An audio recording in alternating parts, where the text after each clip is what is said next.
Here we are running into the underground crypto moon-based research laboratory. Oh, again, welcome to the channel. This is Underground Crypto Deep Dive Research Show. Now let's have a short story about how crypto designs value, right? Value is not sporadic. Value is not random, although it can feel chaotic in the crypto space, but there is a design behind it. And that's what we're trying to nail down. That's what we're trying to dig into here. All right, we're caught up on the chat. Let's move on. So imagine building a system with no central authority, right? So you're trying to build a system, you're trying to build a company, and a big ethos or a big part of it is you're going to have no centralized authority. Well, it sounds wonderful, but how would it work? So no manager assigned roles, no company hire participants, no institutional enforces behavior, yet the system must still operate, secure itself, and grow. I think that a lot of people do not give things like Bitcoin, Ethereum, and a lot of the decentralized things. Now you can argue about how decentralized, whatever. I'm not going to get into that. But on some level, they're more decentralized than the centralized systems that we've known for pretty much all of time, right?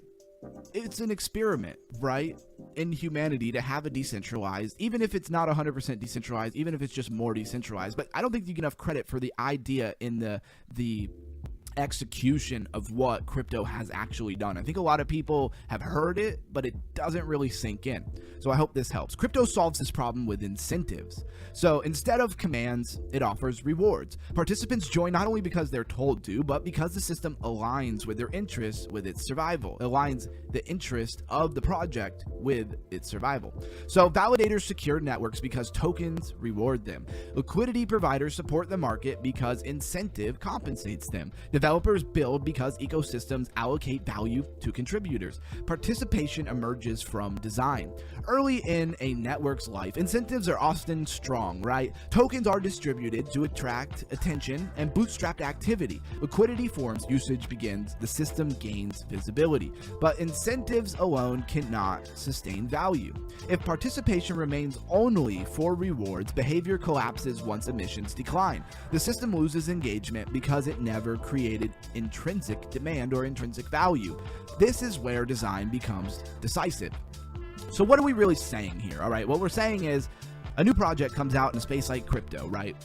Very short attention span, everybody trying to make money and become a millionaire overnight by clicking a couple of buttons. I mean, for your real degens and people who come into the space and haven't put the time in, they're not looking for a 10-year plan to make some money. They're trying to buy a meme coin and be a millionaire in like 6 months, like their buddy hyped them up on, or a YouTube video they saw hyped them up on, a group on Telegram hyped them up on.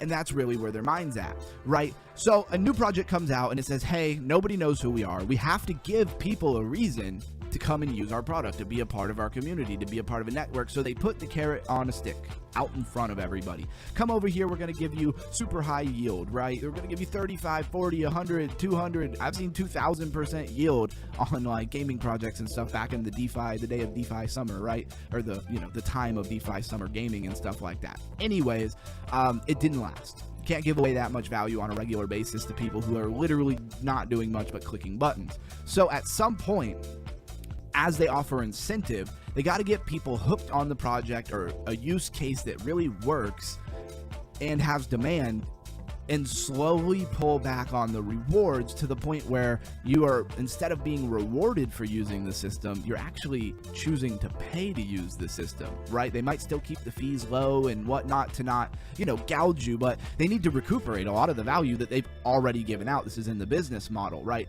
And where a lot of projects die, and I feel like a lot of people don't understand, is when they do that shift from high incentive, high reward to keep you engaged to, okay, well, if we think we have a good product, you've been here using it, we've given you a lot of rewards, we hope we've earned your trust, or we hope we've earned your long-term commitment here. Now would you pay us a couple of pennies per transaction or whatever it is for whatever product or service that they have going on? And if that goes well, a project has great sustainability into the future. If that goes terrible and people are like, you know what, I'm really only here for the incentive, I'm only here to collect the reward, and if you take the reward away, I'm going to go somewhere else because there's another new project and another new project and another new project, right, that is offering incentive. Well, that is where a lot of these projects fall apart. And I just wanted to take a minute to really go over that to make a strong case there for why incentive works well in the beginning and is almost necessary in the beginning to get people to even care about you. But if you let it go on too long, it can drain you. And if you don't really have anything of value, right, you're just throwing money at people. The minute you stop, they're gone. They're on to the next thing. So strong token systems create loops where participation improves the network itself. Usage increases utility. Utility increases demand. Demand supports value. Value attracts new participants. The network begins reinforcing itself. Weak systems create the opposite. Participants extract rewards without contributing lasting value. Capital cycles through incentives rather than staying. Inflation erodes demand, and the system shrinks once the rewards fade. Basically what I was just talking about. Crypto's value is not just discovered, it's structured through incentives that shape behavior over time.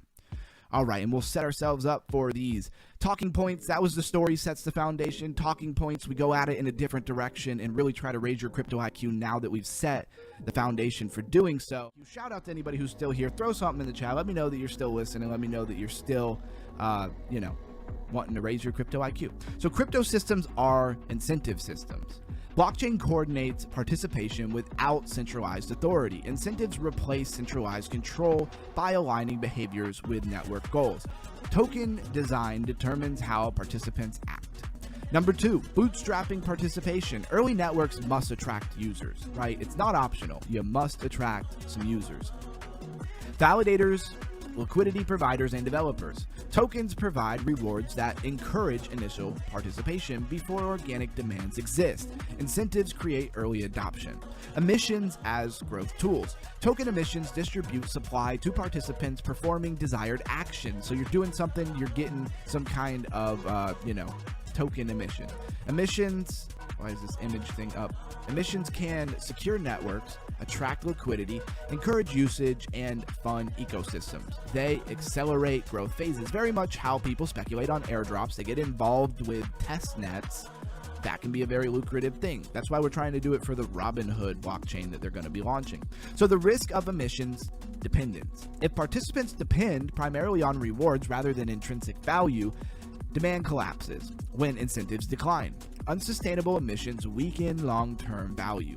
Positive feedback loops. Well-designed systems create loops where participation increases utility, utility increases demand, demand increases value, and value attracts more participation. These loops grow ecosystems, right? Negative incentive loops, the opposite. Poor design can produce extraction over contribution, short-term farming, capital cycles without use, and inflation pressure. These loops destroy value. Aligning participation rules. Healthy token systems align incentives across users, developers, validators, liquidity providers, and governance participants. Alignment stabilizes a network. Evolution of incentive models. Early crypto relied heavily on emissions. Newer systems increasingly focus on real revenue, fee sharing, sustainable rewards, utility-driven demands. Design is maturing. Core insight here. Crypto value can be engineered, but only when incentives create lasting behaviors and not temporary extraction, right? So if they're temporary and people just extract all the value, they don't have long-term staying power.